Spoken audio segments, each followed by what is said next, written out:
Hello കുട്ടിച്ച. മോളെ, നീ തിരക്കിലാണോ? ഇല്ല, കുട്ടിച്ചൻ പറഞ്ഞോ. നിനക്ക് ഇവിടെ വരെ ഒന്ന് വരാൻ പറ്റുമോ? എന്താ കുട്ടിച്ച? അമ്മയ്ക്ക് എന്തെങ്കിലും കുഴപ്പമുണ്ടോ? ഏയ്, അമ്മയ്ക്ക് കുഴപ്പമൊന്നുമില്ല. എനിക്ക് നിന്നോട് കുറച്ച് കാര്യങ്ങൾ സംസാരിക്കണമായിരുന്നു. കുട്ടിച്ച, ഇവിടെ അച്ഛനും അമ്മയൊക്കെ ഉണ്ട്.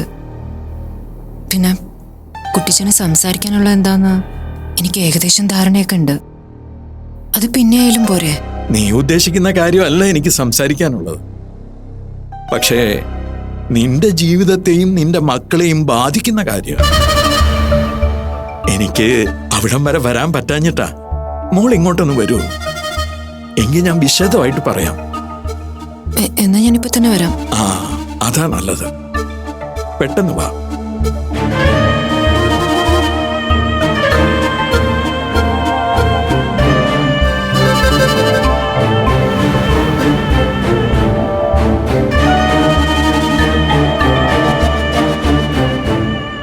നീ എന്തിനാ മോളെ ഓടിപ്പിടിച്ചിങ്ങോട്ട് വന്നത്? അത്യാവശ്യമെന്ന് കുട്ടിച്ചൻ പറഞ്ഞു അമ്മേ. പിന്നെ വരാതിരിക്കുന്ന എങ്ങനെയാ? കുട്ടിച്ചന്റെ അത്യാവശ്യങ്ങള്. എങ്ങനെയാ മോളെ വീട്ടിലെ അവസ്ഥ? അച്ഛനമ്മമാരൊക്കെ എന്താ പറയുന്നേ? സാരംഗിന്റെ അച്ഛനും അമ്മയും പോലും എന്റെ കൂടെ ഉണ്ടമ്മേ. പക്ഷേ ഇനി സാരംഗുമായിട്ട് ചേർന്ന് പോവാൻ എന്നെ കൊണ്ട് പറ്റില്ല. അരുത് മോളെ, അങ്ങനെ ഒരു തീരുമാനം മനസ്സിൽ ഉറപ്പിക്കരുത്. പിന്നെ ഒരിക്കലും കൂടിച്ചേരാൻ പറ്റില്ല. വേണ്ടമ്മേ, ഇനി ഒരിക്കലും കൂടി ചേരണ്ട. ആ സാധ്യതയൊക്കെ അവസാനിച്ചു. ഇപ്പൊ നിന്നെ വെറുക്കുന്ന സാരംഗ് കുറച്ചു കഴിയുമ്പോ നിന്നെ സ്നേഹിക്കാൻ തുടങ്ങും. ഇപ്പൊ സാരംഗ് എന്നെ വെറുക്കുകയല്ല, സാരംഗിനോടൊപ്പമുള്ള ജീവിതം ഞാൻ വെറുക്കുക. അതിന്റെ കാരണം അമ്മ അറിയണ്ട. എവിടെയെങ്കിലും അതുപോലുള്ള കാര്യങ്ങൾ ചർച്ച ചെയ്യാതെ കുറച്ചു നേരം ഇരിക്കാലോ? മോളെ, ബലവാന്മാരുടെ പ്രാർത്ഥനയാണ് ദൈവത്തിന് പ്രിയം. ഞാൻ പ്രാർത്ഥിച്ച കേൾക്കുമെന്നറിയില്ല, എന്നാലും അമ്മയുടെ പ്രാർത്ഥന എന്നും നിന്റെ കൂടെ ഉണ്ടാവും. എല്ലാം അതിജീവിക്കാൻ മോൾക്ക് പറ്റട്ടെ.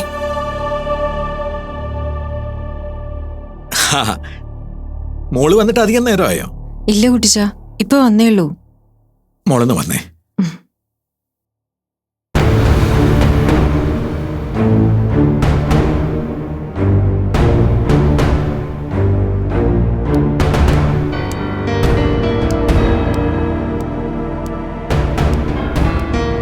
എന്താ കുട്ടിച്ച? സാരംഗിന് ഒരു പാർട്ട്ണറുണ്ടോ? പാർട്ട്ണറോ? ഞാനിതുവരെ കേട്ടിട്ടില്ല. അങ്ങനെ ഒരാളെ നിനക്കറിയോന്നാ എന്റെ ചോദ്യം. ഇല്ല. എന്നാ അങ്ങനെ ഒരാളുണ്ട്. പേര് മായ മഹേശ്വരി. കുട്ടിച്ച, എനിക്ക് സത്യമാണെന്ന് ബോധ്യപ്പെടാത്തൊരു കാര്യം ഞാൻ നിന്നോട് പറയുമോ മോളെ? സാരംഗിന്റെ ബിസിനസ്സിലും ജീവിതത്തിലും നീ അറിയാത്തൊരു പെണ്ണിന്റെ സാന്നിധ്യമുണ്ട്. അതാണ് മായ മഹേശ്വരി. കുട്ടിച്ചനോട് താരാ പറഞ്ഞേ?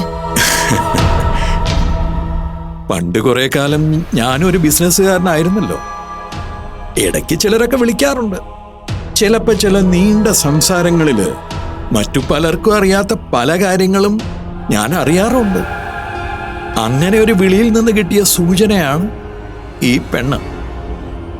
അല്ല കുട്ടിച്ച, ഇനിയൊരു പാർട്ട്ണർ ഉണ്ടെങ്കിൽ തന്നെ എനിക്കെന്താ? നിനക്ക് നേരെ ആരോപണത്തിന്റെ വിരൽ ചൂണ്ടുന്നവൻ തെറ്റ് ചെയ്തവനാണെങ്കിലോ? ഞാനൊരു സാധ്യത പറഞ്ഞതേ ഉള്ളൂ. എന്തായാലും ഇനി നീ ഒന്ന് ശ്രദ്ധിച്ചോ. സാരംഗിന്റെ നാവിൽ നിന്ന് എപ്പോഴെങ്കിലും ഈ പേര് വരുന്നുണ്ടോ? പക്ഷെ കുട്ടിച്ചൻ അടങ്ങിയിരിക്കില്ല. കുട്ടിച്ചന് നിന്റെ ജീവിതം അത്രയ്ക്കും പ്രിയപ്പെട്ടതാ. ഇതിന്റെ ഡീറ്റെയിൽസ് കുട്ടിച്ചൻ കണ്ടുപിടിച്ചോളാം. എന്നാ ശരി കുട്ടിച്ച, എനിക്ക് ഫാദറിന്റെ അടുത്ത് വരെ ഒന്ന് പോണം. ഫാദറിന്റെ അടുത്തെന്ന് പറഞ്ഞ അരുണിന്റെ അടുത്ത്? അതെ. അവൻ ജോലി ഉപേക്ഷിക്കുന്നു എന്നൊരു തീരുമാനം എടുത്തു. അതങ്ങ് സമ്മതിച്ചു കൊടുക്കാൻ വയ്യ. ഒരിക്കലും സമ്മതിക്കരുത്. അരുൺ നിന്റെ കൂടെ തന്നെ ഉണ്ടാവണം. നിങ്ങളുടെ ശുദ്ധമായ ബന്ധം അതുപോലെ തന്നെ തുടരണം. നന്മ തിരിച്ചറിയാത്തവർ അവരുടെ വഴിക്ക് പോട്ടെ. നീ നിന്റെ മനസ്സിനെ മാത്രമേ കാര്യങ്ങൾ ബോധ്യപ്പെടുത്തേണ്ടതുള്ളൂ. ശരി കുട്ടിച്ച.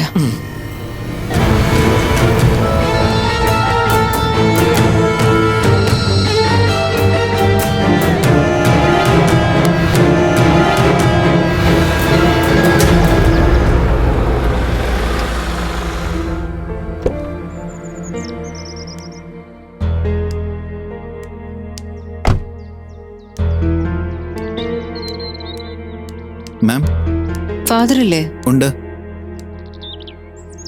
മാം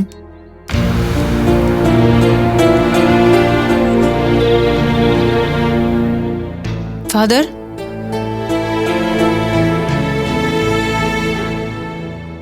എന്താ മോളെ? ഫാദർ, ഞാനൊരു കാര്യം പറയാനാ വന്നത്. ഒരാൾക്ക് ഏറ്റവും ഇഷ്ടപ്പെട്ട ഒരു പ്രൊഫഷനിൽ എത്തിച്ചേരാന്ന് പറയുന്നത് വളരെ ബുദ്ധിമുട്ടുള്ള കാര്യമാണ്. ആ, എത്തിച്ചേർന്ന സ്ഥലത്ത് ഒരു നല്ല പേര് സമ്പാദിക്കുക എന്നുള്ളത് അതിലേറെ ബുദ്ധിമുട്ടുള്ള കാര്യമാണ്. ഡോക്ടർ അരുൺ എന്റെ ജൂനിയറാ. ഡോക്ടർ അരുണിനെ കുറിച്ച് എനിക്ക് അഭിമാനം തോന്നിയ ഒരുപാട് നിമിഷങ്ങളും ഉണ്ടായിട്ടുണ്ട്. എന്തെങ്കിലും ചെറിയ ചെറിയ പ്രശ്നങ്ങളുടെ പേരിൽ ഹോസ്പിറ്റലിൽ വരാതിരിക്കുക, മാനേജ്മെന്റിനോട് നല്ല രീതിയിൽ പെരുമാറാതിരിക്കുക എന്നുള്ളതൊക്കെ ഒരു നല്ല കാര്യമല്ല. പ്രൊഫഷനിൽ ഒരു വിട്ടുവീഴ്ചയും പാടില്ല എന്ന് ഫാദർ ഒന്ന് പറഞ്ഞ് മനസ്സിലാക്കണം. കേൾക്കാവുന്ന ദൂരത്തിലാ മൈഥിലി അവൻ നിൽക്കുന്നത്. ഇതൊക്കെ അവനോട് പറയാൻ മൈഥിലിക്ക് എന്താ ബുദ്ധിമുട്ട്? അത്തരത്തിൽ പോലും എന്റെ മോൻ ഒഴിവാക്കി കളയുവാണ്. ഫാദർ, ഇതിൽ ഒഴിവാക്കലൊന്നുമില്ല. ഒരു താല്പര്യമില്ലെങ്കിൽ പിന്നെ ഞാനിത് പറയാൻ വേണ്ടി ഇവിടം വരെ വരുമോ? എന്ത് താല്പര്യം? എന്റെ കരിയർ നശിച്ചാലും ഞാൻ തന്നെ ഇല്ലാതായാലും അതിന് ഡോക്ടർ മൈഥിലിക്ക് എന്താ? ചതയ്ക്കാന്നത്ര ചതച്ച് വലിച്ചെറിഞ്ഞിട്ട് അവസാനം സ്നേഹം പുരട്ടി ഒരു അന്വേഷണം കൊണ്ടൊന്നും ഒരു കാര്യമില്ല. എനിക്കിനി അങ്ങോട്ട് വരാൻ ഒരു താല്പര്യമില്ല. ഫാദർ ഒന്നും മിണ്ടാണ്ടിരിക്കെ. സഹിക്കുന്നതിനൊക്കെ ഒരു അതിരില്ലേ? എത്ര ചോദിക്കണം, എത്ര കെഞ്ചണം? കാരണം പറഞ്ഞിട്ട് എന്നെ ശിക്ഷിച്ചോട്ടെ ഫാദർ. ഇതൊരു തരം ക്രൂരതയാണ്. അവന്റെ ചോദ്യങ്ങളൊന്നും എനിക്ക് നിയന്ത്രിക്കാൻ പറ്റില്ല മൈഥിലി. കാരണം ഇതൊക്കെ എന്റെ മനസ്സിലുള്ള ചോദ്യങ്ങൾ തന്നെയാ. ഞാൻ എന്നും മൈഥിലിയോട് ആവശ്യപ്പെട്ടിട്ടുള്ളത് എന്റെ കുഞ്ഞിനെ സ്നേഹിക്കാനും ആശ്വസിപ്പിക്കാനും തന്നെയാണ്. ഇനിയിപ്പോ മൈഥിലിക്ക് അതിന് പറ്റുമോ? ഫാദർ, എനിക്കിഷ്ടപ്പെട്ട എന്റെ ജൂനിയർ ഈ ഹോസ്പിറ്റലിൽ നിന്ന് പോകരുതെന്ന് ഞാൻ ആഗ്രഹിച്ചു. അതിനുവേണ്ടി ഞാൻ സംസാരിച്ചു. ഇനി അതൊന്നുമല്ല, പ്രൊഫഷൻ അവസാനിപ്പിക്കാൻ തന്നെയാണ് തീരുമാനമെന്നുണ്ടെങ്കിൽ എനിക്കെന്ത് ചെയ്യാൻ പറ്റും? ഞാൻ ഇറങ്ങട്ടെ ഫാദർ.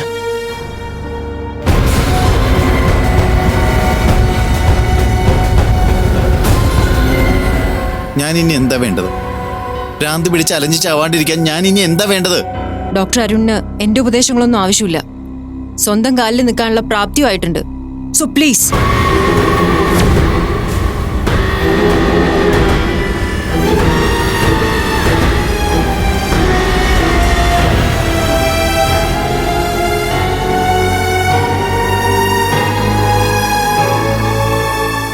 പോട്ടടാ.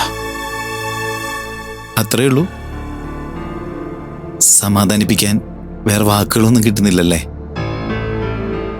ഉണ്ടാവില്ല. കാരണം എന്താണെന്നറിയോ ഫാദറിന്? എല്ലാം തീർന്നു എന്നറിയാം. നല്ല വ്യക്തമായിട്ട് അറിയാം. ഡോക്ടർ അരുണും അവന്റെ സ്വപ്നങ്ങളൊന്നും ഇനി ഇല്ല ഫാദർ. ഒക്കെ അവസാനിച്ചു. എന്നേക്കുമായിട്ട് അവസാനിച്ചു.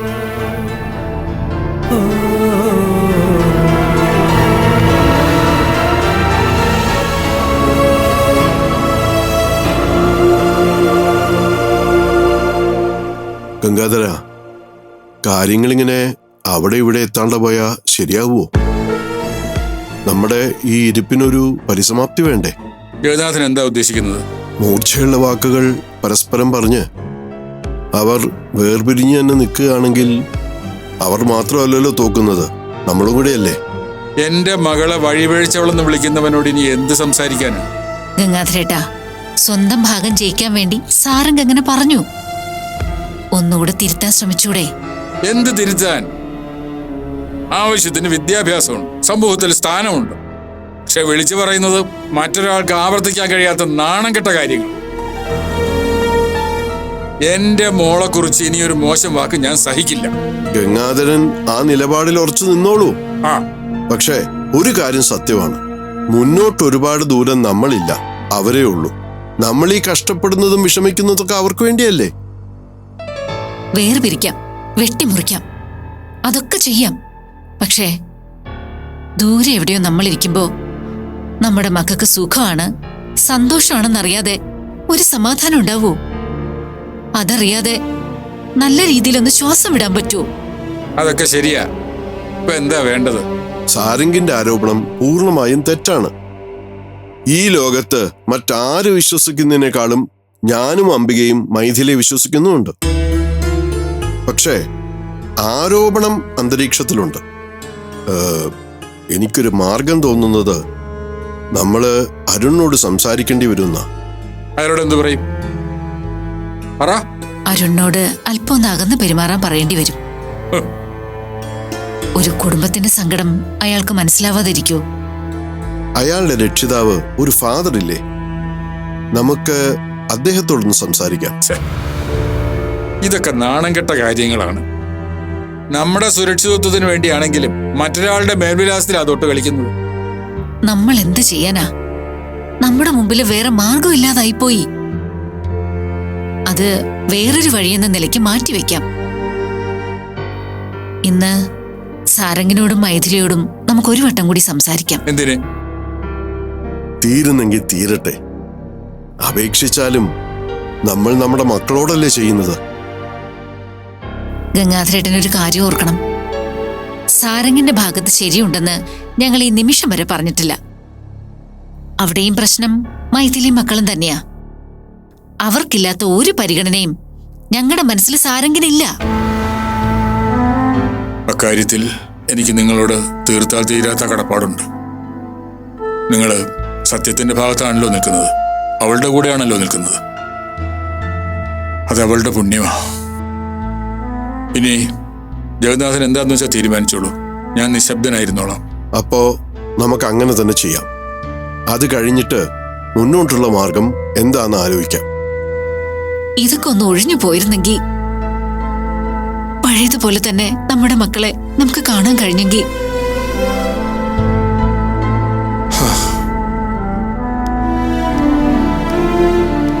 കുട്ടിച്ചൻ പറഞ്ഞത് വളരെ സീരിയസ് ആയിട്ടാ.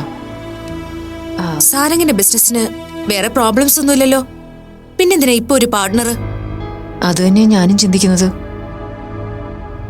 മുമ്പുണ്ടായിരുന്ന മാനേജർ സാരംഗിന് കുറച്ച് നഷ്ടങ്ങൾ ഉണ്ടാക്കി വെച്ചിട്ടുണ്ട്. പക്ഷെ സാരംഗിന്റെ ആസ്തി വെച്ച് നോക്കുമ്പോ അത് നിസ്സാരമായിട്ട് പരിഹരിക്കാവുന്നേ ഉള്ളൂ. മുമ്പൊരിക്കൽ സാരംഗിന്റെ ഒരു സുഹൃത്ത്, അയാൾ UK-ലാണ്, നാട്ടിൽ സെറ്റിൽ ചെയ്യുന്ന കാര്യം സംസാരിച്ചപ്പോ സാരംഗിന്റെ ബിസിനസ്സിൽ ഒരു പാർട്ട്ണർ ആവുന്ന കാര്യം സംസാരിച്ചിരുന്നു. അതന്ന് സാരംഗ് നിസ്സാരമായിട്ട് തള്ളിക്കളിയാ ചെയ്തേ. നല്ല ഓഫറാണ്, വേണമെങ്കിൽ കൈ കൊടുത്തൂടെയെന്ന് ഞാൻ ചോദിച്ചു. അതിന് സാരംഗ് പറഞ്ഞ മറുപടി, എന്റെ ബിസിനസ്സിൽ ഞാൻ തന്നെ ആയിരിക്കണം ബോസ്, എന്നോടാരും ചോദ്യങ്ങൾ ചോദിക്കാൻ പാടില്ല എന്നായിരുന്നു. എന്നിട്ട് പിന്നെ എന്തു പറ്റിയെന്നാ? നിങ്ങൾ തമ്മിൽ ചില കാര്യങ്ങളിൽ അഭിപ്രായ വ്യത്യാസം ഉണ്ടെന്നല്ലേ ഉള്ളൂ. താൻ വേണമെങ്കിൽ നേരിട്ടൊന്ന് ചോദിച്ചു നോക്ക്. അതിനെന്തായാലും ഞാനില്ല. സാരംഗിന്റെ വഴി സാരംഗിന്, എന്റെ വഴി എനിക്കിന്ന് തീരുമാനിക്കപ്പെട്ടതല്ലേ, പിന്നെന്ത് ചോദ്യം?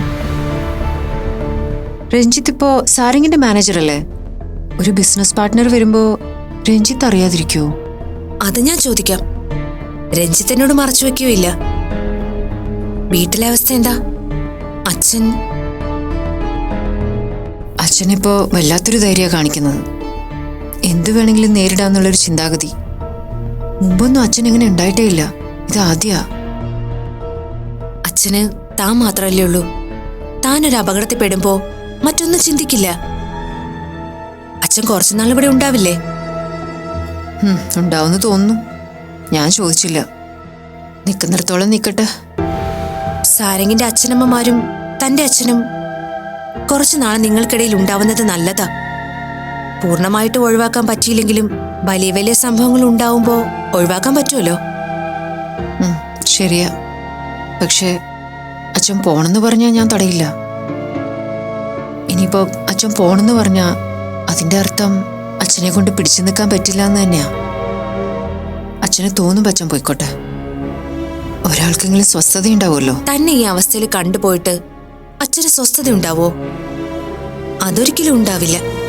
ജോലിയില് കൃത്യത നഷ്ടപ്പെടുന്ന പോലെ ഒരു തോന്നലൊക്കെ ഉണ്ടാനാമിക.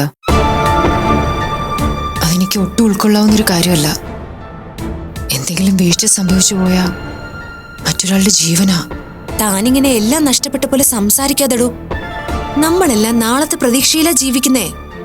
നിന്റെ അടുത്ത് വരുമ്പോഴേ ഉള്ളൂ ഞാനിങ്ങനെയൊക്കെ പറയുന്നത്. അല്ലെങ്കിൽ ചിലപ്പോൾ കുട്ടിച്ചൻ്റെ അടുത്ത്. അതും കുട്ടിച്ചൻ ഇങ്ങോട്ട് വല്ലതും ചോദിച്ച. പിന്നെ പരാതികൾ ബോറായി തുടങ്ങുമ്പോൾ നീ ഒന്ന് പറയണം, ഞാൻ നിർത്തിക്കോളാം.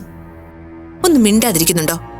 താൻ ഇവിടെ വരുന്നതും ഒരു നല്ല സുഹൃത്തായി എന്നെ പരിഗണിക്കുന്നതും ഒക്കെ എന്ത് സന്തോഷമുള്ള കാര്യമാണെന്നോ.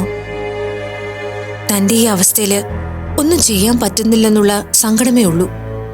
നിന്നെ കൊണ്ടാവുന്നത് നീ ചെയ്യുന്നുണ്ടല്ലോ. എന്നെ സമാധാനിപ്പിക്കുന്നുണ്ട്. ഞാനില്ലാത്തപ്പോ എൻ്റെ മോൻ്റെ അടുത്ത് ചെന്നിരിക്കുന്നുണ്ട്. അതൊക്കെ മതിയടോ. ഒന്നും കണ്ട് അധികം മോഹിക്കരുതെന്ന് ആളുകൾ പറയുന്നത് എത്ര ശരിയാ. നിങ്ങളുടെ ജീവിതം കണ്ട് നിങ്ങളുടെ സുഹൃത്തുക്കൾ എത്ര പേര് അസൂയപ്പെട്ടിട്ടുണ്ടെന്ന് അറിയൂ, ഞങ്ങളടക്കം. അവസാനം അതൊക്കെ പോട്ടടോ. വീട്ടിലേക്ക് ചെല്ലട്ടെ, അല്ലെങ്കിൽ അച്ഛൻ കിടന്ന് ബഹളം വെക്കും. പോട്ടടോ.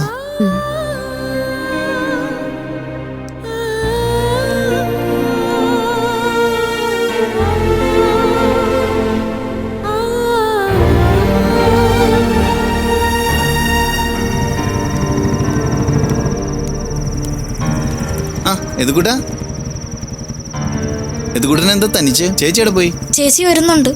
ആ എന്നാ വരട്ടെ. നിങ്ങളെ രണ്ടുപേരെ ഞാൻ വീട്ടിൽ കൊണ്ടാക്കി തരാം. വേണ്ട, ഞാൻ നടന്നു നോക്കോളാം. ആ അതെന്താടാ? അങ്കിള് വീടിന്റെ വഴിയിലേക്കാ. വേണ്ട, അങ്കിൾ പൊക്കോ.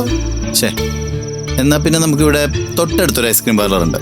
അവിടെ ചെന്നൊരു ഐസ്ക്രീം കഴിച്ചാലോ? വേണ്ട അങ്കിള്. അമ്മ എന്തെങ്കിലും പറയുന്ന കരുതിയിട്ടാ? അതൊക്കെ ഞാൻ പറഞ്ഞോളാം. വേണ്ട, അങ്കിള് പൊക്കോ. എന്ത് പറ്റിയത് കൂട്ടിന്? എന്തൊരു ടെൻഷൻ ഉണ്ടല്ലോ. ചേച്ചിയായിട്ട് വഴക്കുണ്ടാക്കിയോ? അതോ ക്ലാസ്സിൽ വല്ല പ്രശ്നം ഉണ്ടായോ? ഒന്നുമില്ല. എന്തെങ്കിലും ഉണ്ടെങ്കിൽ അങ്കിളിനോട് പറ, നമുക്ക് പരിഹാരം ഉണ്ടാക്കാന്നേ. ആ ഹായ് അമ്മി. നീ എന്തിനാടാ വഴി കാണുന്നവരോടൊക്കെ സംസാരിക്കാൻ നിൽക്കുന്നത്? വഴി കാണുന്നവരോ? യദുക്കുട്ടൻ എന്നോടല്ലേ സംസാരിച്ച്? നീ എന്തീ പേടിപ്പിക്കുന്ന പോലെ നോക്കുന്നത്? അങ്കിളേ യദുക്കുട്ടൻ ഒരു ഐസ്ക്രീം ഓഫർ ചെയ്തു. അത് വേണ്ടെന്ന് പറഞ്ഞ് നിൽക്കുക. അങ്ങനെ വിട്ടാൽ ശരിയാവില്ലല്ലോ. ഓളും വാ. ഞങ്ങൾക്ക് ഐസ്ക്രീം വേണമെങ്കിലേ ഞങ്ങൾ വാങ്ങി കഴിച്ചോളാം. ഞങ്ങള് വഴി തടഞ്ഞു നിർത്തി ഐസ്ക്രീം വാങ്ങി തരാൻ അങ്കിൾ ആരാ? ഇത് നല്ല ചോദ്യമാണല്ലോ. ഇതെന്താ യദുക്കുട്ടാ? ഒരു കാര്യം ഉറപ്പാ, നിങ്ങൾ രണ്ടുപേരും കൂടി വഴക്കിട്ടിട്ടാ വന്നിരിക്കുന്നതല്ലേ? അതിന്റെ കാരണം എന്താന്ന് പറ, നമുക്ക് പരിഹരിക്കാന്നേ. ഞങ്ങളുടെ ഒരു കാര്യവും അങ്കിൾ അന്വേഷിക്കണ്ട. ബാടാ. ആമി അവിടെ നിന്നേ. അങ്കിളിൽ നിന്ന് പറഞ്ഞാ മനസ്സിലാവില്ലേ? മോളെ, അങ്കിളതിന് പ്രത്യേകിച്ചൊന്നും പറഞ്ഞില്ലല്ലോ. എനിക്ക് പരിചയമുള്ള പിള്ളേരല്ലേ നിങ്ങള്. എന്നാ ഇനി വഴി വെച്ച് കാണുമ്പോ പരിചയം കാണിക്കണ്ട. ഞങ്ങളെ വഴി വെച്ച് കണ്ട മിണ്ടുകയും വേണ്ട. കാര്യം അന്വേഷിക്കാൻ വന്നേക്കുന്നു. നിന്നോട് നടക്കാനല്ലേ പറഞ്ഞേ? വാ.